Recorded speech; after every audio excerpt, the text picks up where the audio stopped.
আসসালামু আলাইকুম ওয়া রাহমাতুল্লাহি ওয়া বারাকাতুহু। আমি এখন একটি ইসলামী গান পরিবেশন করছি। আমার ইসলামী গানের নাম দিনের নবী মোস্তফায় রাস্তা দিয়া হাইটা যায়। দিনের নবী মোস্তফায় রাস্তা দিয়া হাইটা যায়, হরিণ একটা বান্দা দেখেন গাছেরই তলায় গো, হরিণ একটা বান্দা দেখেন গাছেরই তলায়।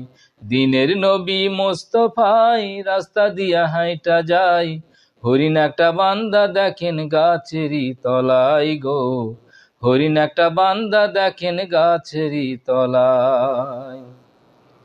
দেখিয়া বনের হরিণী কাঁদিয়া কয় তখনই, শোনেন নবী গুণমুনি আরো আপনার পাই গো, শোনেন নবী গুণমুনি আরো আপনার পাই। আমার দুটি বাচ্চা আছে ওই না জঙ্গলেরও মাঝে, আমার দুটি বাচ্চা আছে